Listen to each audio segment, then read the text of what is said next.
മലയാള cinema മാത്രമല്ല, Indian cinema തന്നെ wait ചെയ്തുകൊണ്ടിരിക്കുകയാണ് പാട്രിയോട്ട് മൂവിയുടെ റിലീസിന് വേണ്ടി. യെസ്, ഈ ഒരു സിനിമയുടെ എക്സ്ക്ലൂസീവ് വിശേഷങ്ങളുമായി പ്രൊഡ്യൂസർ CR സലീമാണ് റൈറ്റ് നൗ റേഡിയോ മലയാളത്തിൽ നമ്മളോടൊപ്പം ജോയിൻ ചെയ്യുന്നത്. Welcome to the show. So ഇത്രയും വലിയൊരു സിനിമ അത് പ്രൊഡ്യൂസറായിട്ട് എത്താന്നൊക്കെ പറയുമ്പോഴത്തേക്ക് എങ്ങനെയാണ് ആ ഒരു ഓപ്പർച്യൂണിറ്റീനെ കാണുന്നത്? ലോകമെമ്പാടുള്ള മലയാളികളെ കാത്തിരിക്കുന്നത് കഴിഞ്ഞ 18 വർഷമായിട്ട് ലാലേട്ടൻ മമ്മൂക്ക ഒന്നിക്കുന്ന ഒരു മൂവി. നമ്മളും അതേമാതിരി ഒരു ഭയങ്കര സർപ്രൈസായിരുന്നു നമുക്ക് ഇങ്ങനൊരു മൂവിയിൽ നമ്മൾ ജോയിൻ ചെയ്യുമ്പോൾ. അതിനുശേഷം ഇങ്ങനൊരു ഓരോ ദിവസവും അതിനെക്കുറിച്ച് പ്ലാനിങ് നടക്കുമ്പോഴും അത് ആർട്ടിസ്റ്റുകൾ കൂടി വരിക. മലയാളത്തിൻ്റെ പ്രമുഖരായവരും, ആദ്യം ഇത് മമ്മൂക്കയാണ് ഉള്ളതെങ്കിലും പിന്നെ ലാലേട്ടൻ വരുന്നു, പിന്നെ ചാക്കോച്ചൻ, ഫഹദ്, നയൻതാര, അങ്ങനെ രാജീവ് മേനോൻ, ഇങ്ങനെ ഒരുപാട് ആർട്ടിസ്റ്റുകൾ വരുന്നു. പിന്നെയാണ് ഫസ്റ്റ് ഒരു 6 മന്തിൻ്റെ ഡിസ്കഷൻ കഴിഞ്ഞതിന് ശേഷമാണ് ഇത്രയും വലിയൊരു താരനിര തന്നെ ഇതിനകത്തേക്ക് വരുന്നത്. അത്രയും വലിയൊരു താരനിര വരുമ്പോഴാണ് ശരിക്കും ഉള്ളത് ഒരു പാട്രിയേറ്റ് എന്നുള്ളൊരു സാധനം രൂപപ്പെടുന്നത്. അപ്പോൾ അത് നമുക്ക് ഭയങ്കര ഒരു ഓരോ ദിവസവും ഓരോ ആർട്ടിസ്റ്റ് കൂടുമ്പോൾ സാധാരണ ഒരു മൂവി എന്ന് പറയുമ്പോൾ അതിൻ്റെ ബഡ്ജറ്റ് കാര്യങ്ങൾ അങ്ങനെയൊക്കെ നോക്കാം. ഇത് നമുക്ക് ഭയങ്കര എക്സൈറ്റ്മെൻ്റ് ആയിരുന്നു. ഓരോരുത്തരും ഇതിനകത്തേക്ക് പുതുതായിട്ട് ആഡ് ആവുകയും വരികയും ചെയ്യുമ്പോഴും. അതിനുശേഷമാണ് ഇത്രയും വലിയൊരു സിനിമ ആയിട്ട് ഇത് രൂപപ്പെടുന്നത്. അതിൻ്റെ ഒരു ഭാഗമാവാൻ പറ്റിയത് തന്നെ വളരെയധികം ഭാഗ്യമായിട്ടാണ് കാണുന്നത്. അതെ, 18 വർഷത്തിന് ശേഷമാണ് നമ്മുടെ ലാലേട്ടൻ മമ്മൂക്ക കോംബോ സംഭവിക്കുന്നത്. അപ്പൊ നമ്മൾ ഭയങ്കര കാത്തിരിക്കുകയാണ് ഇത് എങ്ങനത്തെ ഒരു പാറ്റേൺ ആയിരിക്കും. ബിക്കോസ് 2020 നമ്മൾ കണ്ടു ഒരു മാസ് ജോണർ ആയിരുന്നു. ആൻഡ് ഹരികൃഷ്ണൻസിലാണെങ്കിൽ അവർ ഭയങ്കര രസമായിരുന്നു, ആ ഗിവ് ആൻഡ് ടേക്ക് ഒക്കെ. അപ്പൊ ഈ ഒരു പടത്തിൽ നമുക്ക് എങ്ങനെയായിരിക്കും ഇവരുടെ ഒരു കോംബോ? അതുമായിട്ടൊന്നും യാതൊരു സാമ്യം ഇല്ലാത്ത, ഇനിയിപ്പോൾ അടുത്ത കാലത്തൊന്നും ഇങ്ങനൊരു സാധനം വരാത്ത, അല്ലെങ്കിൽ മമ്മൂക്ക കഴിഞ്ഞ ദിവസം പറഞ്ഞില്ലേ, ഇങ്ങനൊരു കഥ വന്നിട്ടില്ല, ഇനി വരാനില്ല, വരാതിരിക്കട്ടെ എന്ന് വിചാരിച്ചിട്ടാണ് ചെയ്യുന്നതെന്ന് പറഞ്ഞില്ല. അതാണ് ഈ കഥയുടെ പ്രത്യേകതകൾ. കാരണം ആ ഒരു സ്ക്രിപ്റ്റ് ആ രീതിയിലാണ്. ഒരു പക്ഷേ നമുക്ക് ഇനി ഫ്യൂച്ചറിൽ സംഭവിക്കാവുന്ന കാര്യങ്ങളാണ് ആ സ്ക്രിപ്റ്റിലൂടെ വരുന്നത്. അപ്പോൾ അത് മഹേഷ് നാരായണൻ വളരെ ഭംഗിയായിട്ട് തന്നെ ചെയ്തിട്ടുണ്ട്. അതിൻ്റെ പല കൺട്രീസിലുമായിരുന്നു അതിൻ്റെ ഷൂട്ട് കാര്യങ്ങൾ. നമുക്ക് അൺബിലീവബിളാണ് ഈ സിനിമ കാണുമ്പോൾ നമുക്ക് തോന്നുന്നത്. കാരണം മലയാളത്തിൽ ഇങ്ങനൊരു സിനിമ ഉണ്ടായിട്ടില്ല. ഇനി കഴിഞ്ഞ അടുത്തൊരു 5 വർഷത്തേക്ക് എനിക്ക് തോന്നുന്നു ഇങ്ങനൊരു സിനിമ ഉണ്ടാവുകയില്ല. കാരണം ആ സിനിമയുടെ വിവിധ ഭാഗങ്ങൾ ഷൂട്ട് മുതലേ ഇപ്പോഴത്തെ ആഫ്റ്റർ ഷൂട്ടിന് ശേഷം റിലീസിങ്ങിന് മുമ്പായിട്ടുള്ള ഭാഗങ്ങളും എല്ലാം നമ്മൾ കണ്ടു കഴിഞ്ഞു. ഈ സിനിമയുടെ പേര്, അതായത് ഓൾറെഡി കേട്ടിട്ടുണ്ട്, മുമ്പെന്തോ എന്നോ അങ്ങനെ എന്തോ പേരാണ് ഇട്ടിരുന്നത്. പിന്നെ പാട്രിയോട്ട് എന്ന് പറയുന്ന പേരിലേക്ക് എങ്ങനെ എത്തുന്നത്? ഈ പാട്രിയോട്ട് എന്നുള്ള അതിൻ്റെ അങ്ങനെ ഒരു ഡിസ്കഷൻ ഉണ്ടായിരുന്നു, പല ഡിസ്കഷൻ ഉണ്ടായിരുന്നു. അതിൻ്റെ ഇടയ്ക്ക് പാട്രിയോട്ട് ഉണ്ടായിരുന്നു. അപ്പോൾ ലാൽ സാറുമായിട്ട് പലപ്പോഴും മഹേഷ് നാരായണൻ കണക്ട് ചെയ്ത് സംസാരിക്കുമ്പോൾ ഈ പാട്രിയോട്ട് എന്നുള്ളൊരു പേര് 1-2 തവണ ലാൽ സാറിനോട് പറഞ്ഞിട്ടുണ്ട്. അപ്പോൾ ഒരു വേദിയിൽ ഏതൊരു ചാനലിലാണെന്ന് തോന്നുന്നു ലാൽ സാർ സംസാരിച്ചുകൊണ്ടിരിക്കുമ്പോൾ, ലാലായിട്ട് സംസാരിച്ചുകൊണ്ടിരിക്കുമ്പോൾ പുതിയ മൂവി എന്ന് പറഞ്ഞപ്പോൾ പാട്രിയറ്റ് എന്ന് പറഞ്ഞ് അതോടുകൂടി ആ പാട്രിയറ്റ് കൺഫേം ആയി, പേരങ്ങോട്ട് ലോക്ക് ചെയ്തു. പിന്നെ വേറെ ഒന്നും ചിന്തിക്കാൻ നിന്നില്ല. അതും ലാൽ സാറിൻ്റെ ഒരു ഇതിൽ അങ്ങനെ ഒരു പേര് പറഞ്ഞു, ഇനിയൊരു മാറ്റം വേണ്ട ആ പേരിന്, പാട്രിയറ്റ്. അതോട് കൺഫേം. അതിന് മുമ്പ് 2-3 പേരുണ്ടായിരുന്നു. ഒരു ടീസറോ കാര്യങ്ങളോ റിലീസ് ചെയ്യുന്നതിന് മുമ്പായിട്ട് പേരിൽ നമുക്കൊരു കൺഫർമേഷൻ ചെയ്യാം എന്നുള്ള രീതിയിലായിരുന്നു. പിന്നെ തീരുമാനിച്ചു ഇത് മതിയെന്ന് തീരുമാനിച്ചു. ഓക്കെ, അപ്പോൾ ഈ ഒരു സ്റ്റാർ കാസ്റ്റിന്റെ ഇടയിൽ നമ്മൾ എടുത്തു പറയേണ്ട പേരും കൂടിയാണ് CR സലീം. കാരണം ഈ സിനിമയിൽ അഭിനയിച്ചിട്ടുണ്ട്. അപ്പോൾ എങ്ങനെയുണ്ടായിരുന്നു? അഭിനയം മാത്രമല്ല, ഈ സിനിമയിലെ ഒരു ഭാഗം നമ്മൾ ശരിക്കും പറഞ്ഞാൽ, ഞാൻ സിനിമയിലേക്ക് വരുന്നത് സിനിമ എന്നുള്ളൊരു വ്യവസായം കൊണ്ട് ഒരു പ്രോഫിറ്റ് ഉണ്ടാക്കുക എന്നുള്ള രീതിയിലല്ല. സിനിമയിൽ നമ്മൾക്ക് സിനിമയിലുള്ള ആഗ്രഹം കൊണ്ട് നമ്മൾ ഇവരുടെയൊക്കെ ഭയങ്കര ആരാധകരായിരുന്നു. അങ്ങനെയാണ് നമ്മൾ ഈ സിനിമ പ്രൊഡ്യൂസിങ്ങിലേക്കുമായിട്ട് ബന്ധപ്പെട്ട് വരുന്നത്. വന്നതിന് ശേഷമാണ് നമുക്ക് ആ ആഗ്രഹങ്ങളൊക്കെ ഉണ്ടായിരുന്നു സിനിമയിൽ അഭിനയിക്കണം എന്നുള്ളത്. പിന്നെ ഇതിനകത്ത് അഭിനയിക്കുന്നതും ചെറിയൊരു പാർട്ട് ചെയ്യണതും ഇതിനകത്ത് പ്രൊഡ്യൂസർ ആവണതും ഒക്കെ അതിന് ശേഷമായിട്ടുണ്ടായ കാര്യങ്ങൾ. എങ്ങനെ ഉണ്ടായിരുന്നു ആ സീക്വൻസിനെ പറ്റി പറയാൻ പറ്റുമോ ഈ ഒരു മൂവിയിൽ? അതെ, എൻ്റെ സീക്വൻസാണ്. എൻ്റെ സീക്വൻസ് വളരെ കുറച്ചേ ഉള്ളൂ, എന്നാലും സീക്വൻസ് ഉണ്ട്. അത് ഭയങ്കര സർപ്രൈസാണ് എനിക്ക്. കാരണം ഞാൻ ഇത്രയും വലിയൊരു കോംബോ ഞാൻ ഒരിക്കലും പ്രതീക്ഷിച്ചതല്ല. നമ്മളൊരു പടത്തിലൊരു വേഷം ചെയ്യാം, അല്ലെങ്കിൽ നമ്മുടെ ഡയറക്ടറായിട്ട് സംസാരിക്കുമ്പോൾ നിങ്ങൾക്കൊരു വേഷം ചെയ്യാം എന്ന് പറഞ്ഞിട്ടുണ്ടായിരുന്നു. പക്ഷേ അതിൻ്റെ ഒരു സ്ക്രിപ്റ്റ് നമ്മളുടെ കയ്യിലേക്ക് കിട്ടുമ്പോഴാണ് ആ വേഷത്തിൽ ഇങ്ങനെ ഒരു കോംബോ വരുന്നത് നോക്കുമ്പോൾ മമ്മൂക്കായും ലാലേട്ടനും ഫഹദും ചാക്കോച്ചനെയൊക്കെ ഉള്ള ഒരു കോമ്പോയിലേക്കാണ് നമ്മൾ ഇറങ്ങി ഓ ചെല്ലുന്നത്. അടിപൊളി. അപ്പൊ നമ്മൾ പറയില്ലേ, ഒരു പൂ ചോദിച്ചപ്പോ ഒരു പൂക്കാലം തന്നു എന്ന് പറഞ്ഞ പോലെ ആയിപ്പോയി എൻ്റെ ആഗ്രഹം. അത് ശരി, അത് ശരി. അപ്പൊ എങ്ങനെയുണ്ട്, കുറച്ച് നെർവസ് ആയിരുന്നോ അതോ കൂളായിരുന്നോ, എക്സൈറ്റ്മെന്റ് ആയിരുന്നോ ഈ ഷൂട്ട് ഡേയ്സിലൊക്കെ? അതല്ല, നമ്മൾ അവരെ ഷൂട്ടിൽ നമ്മളവരെ നോർമലി നമ്മൾ അവരെ കാണുമ്പോൾ അവർക്കൊക്കെ വേറൊരു മുഖവും, അവർ നമ്മളോട് ഒരു ഫ്രണ്ട്ലിയാണ് സംസാരിക്കുക. അവരെല്ലാം ഒരു ആർട്ടിസ്റ്റ് അവരുടെ റോളുകളിലേക്ക് എത്തുമ്പോൾ എൻ്റെ എല്ലാം അവരെല്ലാം ചേഞ്ച് ആവും. അപ്പം അങ്ങനെ കാണുമ്പോൾ നമുക്ക് കണ്ടപ്പോൾ വല്ലാത്തൊരു ഒരു ഒരു ഭയമായിരുന്നു. ഇത് എങ്ങോട്ടേക്ക് ചെല്ലാൻ പോകുന്നു, ആരുടെ മുമ്പിലേക്ക് ചെല്ലേണ്ടത്, ഫേസ് ടു ഫേസ് അവരുമായിട്ട് സംസാരിക്കേണ്ട ഒരു രീതിയിലേക്കാണല്ലോ ചെല്ലുന്നത്.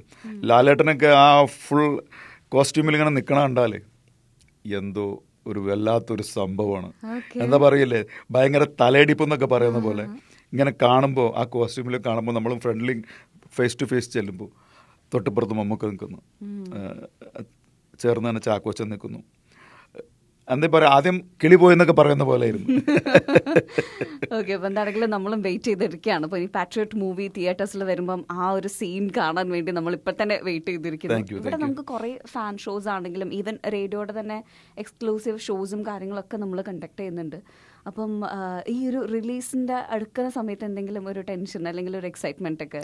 റിലീസ് നടക്കുമ്പോൾ നമുക്ക് യാതൊരു ടെൻഷനും ഇല്ല. കാരണം ഇതിൻ്റെ ഫസ്റ്റ് ഹാഫ് പിന്നെ അതിനുള്ള പല ഭാഗങ്ങളും നമ്മൾ സിനിമ കണ്ടു കഴിഞ്ഞു. പിന്നെ OTT പ്ലാറ്റ്ഫോമിൽ കുറേ OTT പ്ലാറ്റ്ഫോമുകാർ ഈ സിനിമ കണ്ടു ലാസ്റ്റ് മൊമെൻറ്റിൽ. അങ്ങനെ അവരുടെ ഇടയിൽ നമ്മൾക്കിത് ആർക്ക് കൊടുക്കണമെന്നായിപ്പോയി. കാരണം എല്ലാവരും സിനിമ കണ്ടിട്ട് ആർക്കെങ്കിലും ഒരു നെഗറ്റീവ് പറയാനോ അല്ലെങ്കിൽ ആർക്കെങ്കിലും ഈ സിനിമയോട് താല്പര്യമില്ല എന്ന് പറയാനോ ആരും ഉണ്ടായിരുന്നില്ല. കാരണം എല്ലാവർക്കും ഈ സിനിമ ബൈ ചെയ്യണം എന്നുള്ള രീതി തന്നെയായിരുന്നു. അപ്പം നമ്മളും സിനിമ കണ്ടപ്പോൾ, ഞാനിപ്പോൾ എൻ്റെ ഒരു ഭാഗ്യം എന്ന് പറയണമെന്നുണ്ടെങ്കിൽ ഫസ്റ്റ് ഹാഫ് ഞാൻ കാണുന്നത് മമ്മൂക്കയുടെയും ചാക്കോച്ചനും ഞങ്ങൾ 3 പേരും കൂടിയിട്ടാണ്. ഇപ്പോൾ ലാസ്റ്റ് മൊമെൻറ്റിൽ കുറച്ച് ഡബ്ബിങ് മമ്മൂക്കയുടെ ബാക്കി ഉണ്ടായിരുന്നു. അപ്പോൾ അതിനുശേഷം ലാൽ മീഡിയയിൽ ഞങ്ങൾ 3 പേരും ഇരുന്നിട്ടാണ് കാണുന്നത്. ആ ഫസ്റ്റ് ഹാഫിൻ്റെ ആ സീക്വൻസ് ഇങ്ങനെ കാണുമ്പോൾ ഞാൻ ആ സീൻ കാണുന്നതിനപ്പുറം മമ്മൂക്കയുടെ മുഖത്തേക്ക് ഇങ്ങനെ നോക്കിയിരിക്കുകയായിരുന്നു. ഇദ്ദേഹമാണോ ആ ചെയ്യുന്നത്, അല്ലെങ്കിൽ അതിനകത്ത് കാണുന്ന അദ്ദേഹത്തിൻ്റെ പെർഫോമൻസ്. അപ്പോഴും ഞാൻ മമ്മൂക്കാനെ നോക്കിയിരിക്കും, മമ്മൂക്ക ചെറിയ കുട്ടികളിരുന്ന് സിനിമ കാണുന്ന പോലെ, അല്ലെങ്കിൽ മമ്മൂക്ക അല്ല അത് കണ്ടത്, ആരുടെയോ പടം മമ്മൂക്ക കാണുന്നത് പോലെ ഭയങ്കര ഒരു സർപ്രൈസോട് കൂടി ഇങ്ങനെ നോക്കിയിരുന്ന് കാണുന്ന മമ്മൂക്കാനെ ഞാൻ കാണുന്നത്. Nice nice nice. ആൻഡ് മലയാളത്തിൽ വലിയൊരു ബിഗ് ബഡ്ജറ്റ്, അതായത് 143 ക്രോറിൽ വന്നിട്ടുള്ള ഒരു സിനിമയാണ്. അപ്പോൾ അതൊരു പ്രൊഡ്യൂസർ എന്നുള്ള രീതിയിൽ ഒരു ചലഞ്ചിങ് ആയിരുന്നു? തീർച്ചയായിട്ടും. ഇത് എൻ്റെ ഹൈലൈറ്റ് അത് പറയാനുള്ളത്, ആൻഡ്രൂ ജോസഫ് ഫിലിം കമ്പനിയുടെ ബാനറിലാണ് ഈ പടം വരുന്നത്. ആൻഡ്രൂ ജോസഫിൻ്റെ ഒരു പാർട്ട്ണറാണ് ഞാൻ എൻ്റെ ഭാസ്കർ ദറാസ്കൽ മുതൽ ആൻഡ്രൂ ജോസഫിൻ്റെ ഒട്ടുമിക്ക സിനിമകളിലും ഒരു പാർട്ട്ണറാണ്. അങ്ങനെയാണ് ഈ സിനിമയിലേക്ക് വരുന്നത്. അപ്പോൾ ആദ്യം ഒരു പാട്രിയോട്ട് എന്നുള്ള പേരൊന്നുമല്ല, ഇങ്ങനെ ഒരു മഹേഷ് നാരായണൻ എന്ന് പറയുമ്പോൾ ടേക്ക് ഓഫ് മാലിക് ഇങ്ങനെയൊക്കെ ചെയ്ത ഒരു ഡയറക്ടറാണ്. അപ്പോൾ അങ്ങനെ ഒരു കാര്യം പറയുമ്പോഴാണ് നമ്മൾ അതിനകത്തേക്ക് വരുന്നത്.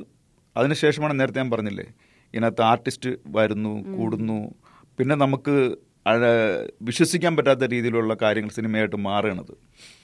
ഫസ്റ്റ് ചിലപ്പോൾ ഇങ്ങനെ ഒരു പ്ലാനിങ്ങിലൂടെ ഒരു സിനിമ ഒരിക്കലും മലയാളത്തിന് ഇപ്പോൾ അടുത്ത കാലത്തൊന്നും നമുക്ക് ചിന്തിക്കാൻ പറ്റില്ല, ഇത്രയും ആർട്ടിസ്റ്റിനെ വെച്ച് ഇങ്ങനെ ഒരു കാര്യങ്ങൾ. കാരണം ഒരു കാരണവശാലും കണക്റ്റഡ് ആവില്ല. അതെ അതെ, ഞാനത് ചോദിക്കാൻ വരായിരുന്നു, ഡേറ്റ്സ് ക്ലാഷ് ഒക്കെ വന്നു, ഒരു കാരണവശാലും കണക്റ്റഡ്. പക്ഷേ ഇത് ആക്സിഡൻ്റലി എല്ലാവരും കണക്റ്റഡ് ആവുകയും അങ്ങനെ ഒരു സിനിമ രൂപപ്പെടുകയാണ് ചെയ്തത്. തീർച്ചയായിട്ടും. ഇനി ഈ സിനിമയുടെ പ്രൊമോ അത് എടുത്തു പറയേണ്ട ഒരു കാര്യമാണ്. കാരണം ഇതിൻ്റെ പ്രൊമോഷൻസ് വർക്കും കാര്യങ്ങളൊക്കെ കുറച്ചും കൂടി ഡിഫറെൻ്റ് ആയിരുന്നു. നമ്മൾ ഇതുവരെ കാണാത്തൊരു പാറ്റേണിലുള്ള ഒരു സംഭവം. ആരായിരുന്നു അതിൻ്റെ അതിൻ്റെ പ്രൊമോ അങ്ങനെ വരാനുള്ള കാരണം വെച്ചിട്ടുണ്ടെങ്കിൽ ഒരു ആർട്ടിസ്റ്റ് അല്ലല്ലോ, ഒരുപാട് പേര്, 3-4 പേരുണ്ട്. അപ്പോൾ ഇപ്പോൾ ഒരു സിനിമ വരികയാണെങ്കിൽ അതിനൊരു മെയിനായിട്ടൊരു ഹീറോ ആയിരിക്കും. അപ്പോൾ ആ ഹീറോയിനായിരിക്കും നമ്മൾ ഇൻ്റർവ്യൂ ചെയ്യുക, കാര്യങ്ങൾ ചെയ്യുക. ചിലപ്പോൾ ആ ഹീറോയുടെ കൂടെ അഭിനയിച്ച കുറച്ച് ആളുകളുണ്ട്, അങ്ങനെയൊക്കെ ആയിരിക്കും. പക്ഷേ ഇത് ഒരു 3-4 ഹീറോ ആണ്. അങ്ങനെ വരുമ്പോൾ ഇതൊരു വലിയൊരു ടേബിളിൽ ഇരുന്നിട്ട് ചെയ്യാൻ പറ്റിയൊരു പ്രൊമോ ആണ്. അത് അങ്ങനെ ഒരു കുറേ ദിവസങ്ങളായി അങ്ങനെ പ്ലാൻ ചെയ്യുന്നു. അങ്ങനെ മിസ്റ്റർ ആൻഡ്രൂ ജോസഫ് ഉണ്ടായിരുന്നു, പിഷാരടി ഉണ്ടായിരുന്നു. അങ്ങനെ ഒരു തീരുമാനത്തിലെത്തുകയാണ്. ഇങ്ങനെ പിന്നെ നമ്മുടെ പ്രകാശ് വർമ്മ അദ്ദേഹത്തിനെ കൊണ്ടുവരാമെന്നും അദ്ദേഹവുമായിട്ട് ഇങ്ങനെ ഒരു ടേബിളിൽ ഇരുന്നിട്ടുള്ള ഒരു ഡിസ്കഷൻ. കാരണം ഇപ്പോൾ എല്ലാവരും സഹപ്രവർത്തകരാണ് അങ്ങോട്ടും ഇങ്ങോട്ടും. അപ്പോൾ അങ്ങോട്ടും ഇങ്ങോട്ടും അവരുടെ കുറ്റങ്ങളും കുറവുകളും ഒക്കെ ഇങ്ങനെ കോമൺ ആയിട്ട് പറഞ്ഞ് ഓക്കെ. ഇത് വലിയൊരു രസമായിരുന്നു. അതിന് ഒരുപാട് നമ്മൾ ഒരിക്കലും പ്രതീക്ഷിക്കാത്ത രീതിയിലുള്ള ആ രീതിയിലുള്ള ഒരു പ്രൊമോഷനാണ് ഫസ്റ്റ് ചെയ്യുന്നത്. പിന്നീടും വരുന്ന പ്രൊമോഷനുകളിലൊക്കെ ഒരു ഗ്രൂപ്പായിട്ടുള്ള സംഭവങ്ങളായിരുന്നു. റൈറ്റ്. ഇനി ഒരു കാര്യം കൂടി ചോദിക്കട്ടെ, അതായത് മമ്മൂക്കയുടെ ഒരു പേഴ്സണൽ കംബാക്ക് നമ്മൾ കണ്ടിട്ടുള്ളതും എനിക്ക് തോന്നുന്നു ഈ ഒരു സിനിമയുടെ സെറ്റിലായിരിക്കും. പ്രത്യേകിച്ച് ഞാൻ ഇതിന് മുൻപ് പറഞ്ഞു കേട്ടൊരു കാര്യമുണ്ട്, ഇപ്പോൾ അസുഖം ആർക്കും വരാം, പക്ഷെ അതിൽ നിന്നൊരു തിരിച്ചു വരവ് എന്ന് പറയുന്നത് അത്രയും ഡിസിപ്ലിൻഡ് ആയിട്ടുള്ള ഒരാൾക്ക് മാത്രമേ സാധിക്കുള്ളൂ. അതിനൊരു ബെസ്റ്റ് എക്സാമ്പിളാണ് മമ്മൂക്ക എന്നുള്ളത്. അപ്പോൾ അത് നേരിട്ട് കണ്ട ഒരു മൂവി സെറ്റും കൂടിയല്ലേ ഇത്? അത് അദ്ദേഹം തന്നെ കഴിഞ്ഞ ദിവസം ഒരു ഇൻ്റർവ്യൂവിൽ പറയുണ്ടായി, എനിക്ക് കൊച്ചു കുട്ടികൾക്ക് ടോയ്സ് കിട്ടുന്ന പോലെയാണ് പുതിയ ഒരു സിനിമ എന്ന് പറയുന്നത്. അതിനകത്തെ സീക്വൻസ്, അതിനകത്തെ ഞാൻ എൻ്റെ കഥാപാത്രം എന്നൊക്കെ പറയുന്നത് ഞാൻ അതേപോലെ അത്ര എക്സൈറ്റ്മെൻ്റ് ആയിട്ടിരുന്ന് ചെയ്യുന്നൊരു സാധനമാണ്.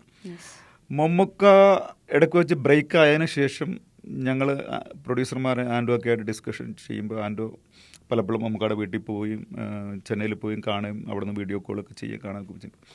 ആൻഡോ അടുത്ത് ഞാൻ ചോദിക്കും എന്താണ് മമ്മൂക്കയുടെ വിശേഷങ്ങൾ, റീസെൻ്റ്ലി എന്താണ് കാര്യം. മമ്മൂക്ക നമ്മൾ വിചാരിച്ചതിൽ അപ്പുറമായിട്ട് തിരിച്ചു വരും. അപ്പം ഞാൻ പറയും നിങ്ങൾ ശരിക്കും പറയാനാണോ, ഒന്നുമില്ലാലും അപ്പുറം. പക്ഷെ ആൻഡോ പറഞ്ഞതിനേക്കാൾ 2 മടങ്ങ് കൂടുതലായിട്ട് തന്നെയാണ് മമ്മൂക്കയുടെ തിരിച്ചു വരുന്നത്. അങ്ങനെ ഒരു ബ്രേക്കിന് ശേഷം തിരിച്ചു വന്നൊരു മമ്മൂക്കായിട്ട് എനിക്ക് തോന്നിയിട്ടില്ല. എനിക്ക് തോന്നിയത് പുള്ളിയുടെ സീൻസ് കഴിഞ്ഞിരുന്ന് അതിന് പുള്ളി വേറൊരു പടത്തിൽ അഭിനയിക്കാൻ പോയി തിരിച്ചു വന്ന് ജോയിൻ ചെയ്യുന്നു, അങ്ങനെയാണ് തോന്നിയത്. കാരണം അത്രയ്ക്ക് ആക്റ്റീവായിട്ടാണ് വന്ന് ജോയിൻ ചെയ്യുന്നത്. പുള്ളിക്കുണ്ടായ ഒരു പ്രശ്നങ്ങളും നമുക്ക് പുള്ളിയുടെ ബ്രേക്കിന് ശേഷം ഉണ്ടായിരുന്ന ഒരു കാര്യങ്ങളും നമുക്കൊരിക്കലും നമുക്കവിടെ മുഖത്തോ സംസാരത്തിലോ അല്ലെങ്കിൽ ആ ബോഡി ലാംഗ്വേജിലോ നമുക്ക് മനസ്സിലാക്കാൻ പറ്റിയിട്ടില്ല എന്നുള്ളത്. ഇതിന് പ്രൊമോഷനിൽ ചോദിക്കണ മാതിരി ചോദിക്കട്ടെ, മഹേഷ് നാരായണൻ ശരിക്കും ഫൈനൽ കട്ട് കാണിച്ചോ? മഹേഷ് നാരായണൻ സാധാരണ സിനിമകളുടെ ഫൈനൽ കട്ട് അങ്ങനെ കാണിച്ചു കൊടുക്കാറില്ല. പക്ഷേ ഈ സിനിമ റിലീസാവുന്നതോടുകൂടി ഇന്ത്യൻ സിനിമയിൽ മഹേഷ് നാരായണന്റെ ഗ്രാഫ് മാറും. ഇന്ത്യൻ സിനിമ അറിയപ്പെടുന്ന ഒരു ഡയറക്ടറായിട്ട് മാറുന്നുള്ള കാര്യത്തിൽ യാതൊരു സംശയവുമില്ല. മറ്റുള്ളവരുടെ കാര്യം പിന്നെ പറയണ്ട, അവർ ഓൾറെഡി ഇന്ത്യൻ സിനിമയിൽ നിറഞ്ഞു നിൽക്കുന്ന ആളുകളാണ്. പക്ഷെ മഹേഷ് നാരായണനെ സംബന്ധിച്ചിടത്തോളം ഇന്ത്യൻ സിനിമ തന്നെയല്ല, മഹേഷ് നാരായണൻ പുറത്തേക്കും അറിയപ്പെടുന്ന ഒരു ഡയറക്ടറായിട്ട് മാറുന്നുള്ള കാര്യത്തിൽ യാതൊരു സംശയമില്ല. റൈറ്റ്. ഇനി ഒരു കാര്യം കൂടി ചോദിച്ചോട്ടെ, അതായത് നമ്മൾ ഇത്രയും ടൈം സ്പെൻഡ് ചെയ്ത ആൾക്കാരായതുകൊണ്ട്, അതായത് ലാലേട്ടൻ്റെ മമ്മൂക്കേൻ്റെയും കൂടെ, അപ്പോൾ ഇവരുടെ രണ്ടുപേരുടെയും ഫേവറേറ്റ് ഫുഡ് ഏതാണെന്ന് തോന്നിയിട്ടുണ്ടോ, അല്ലെങ്കിൽ ഫുഡ് ഡിസ്കഷൻസിൽ വന്നിട്ടുണ്ടോ? ഫേവറേറ്റ് ഫുഡ് ഏതാന്ന് ചോദിച്ചാൽ ഇവർ നോർമലി ലൊക്കേഷനിലുള്ള ഫുഡാണ് കഴിക്കാറ്. ഇപ്പോൾ ലൊക്കേഷനിൽ എന്നെ സംബന്ധിച്ചിടത്തോളം എനിക്ക് ഏറ്റവും ഇഷ്ടം ലൊക്കേഷനിലെ ഫുഡാണ്. കാരണം ഒരുപാട് വെറൈറ്റീസ് ഉണ്ടാവും, എല്ലാം ഭയങ്കര നീറ്റ് ആൻഡ് ക്ലീൻ ആയിട്ടുള്ള സാധനങ്ങളായിരിക്കും, വളരെ ടേസ്റ്റി ഫുഡായിരിക്കും. അപ്പോൾ എനിക്കതാണ് ഇഷ്ടം. പക്ഷേ ഇവരും അങ്ങനെയുള്ള ഫുഡ്, ലൊക്കേഷനിലെ ഫുഡാണ് കഴിക്കാറ്. ഒരു കാരണവശാലും പുറത്തുനിന്ന് ഫുഡ് വരുന്നതോ മറ്റുള്ള കാര്യങ്ങളോ കണ്ടിട്ടില്ല. പക്ഷേ 99% അവർ ഈ ലൊക്കേഷനിലെ ഫുഡ് തന്നെയാണ് കഴിക്കുന്നത്.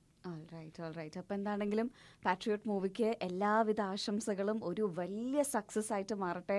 ഇനി ഒരുപാട് സിനിമകളിൽ ഒരു ആക്ടറായിട്ട് നിറഞ്ഞു നിൽക്കുന്നത് നമുക്ക് കാണാൻ പറ്റുന്നത്. ബിക്കോസ് ഒരു പ്രൊഡ്യൂസർ എന്നുള്ള സൈഡ് നമ്മൾ കണ്ടു കഴിഞ്ഞു.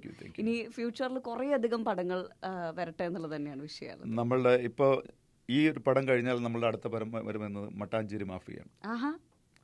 അങ്ങനെ ഒരു പടത്തിൽ ഇപ്പം നമ്മൾ ജോയിൻ ചെയ്തു, അതിൻ്റെ സിഗ്നേച്ചർ എഗ്രിമെൻ്റ് എല്ലാം കഴിഞ്ഞു. അപ്പോൾ അടുത്ത് വരാൻ പോണതും എൻ്റെ പ്രിയപ്പെട്ട മമ്മൂക്ക അതിനകത്തുണ്ട്, ആസിഫ് അലി ഉണ്ട്, നെസ്ലിനുണ്ട്. അങ്ങനെ ഒരു വലിയൊരു കോംബോ ഉള്ള വീണ്ടും ഒരു ബിഗ് ബഡ്ജറ്റ് സിനിമയാണ് അടുത്ത് വരാൻ പോണത്. As A producer, as an actor, ഏത് റോളിലാണ് വരുന്നത്? രണ്ടിലുണ്ടോ? അടിപൊളി, നൈസ്. അപ്പോൾ എന്താണെങ്കിലും എല്ലാവിധ ആശംസകളും. Thank you so much. Thank you.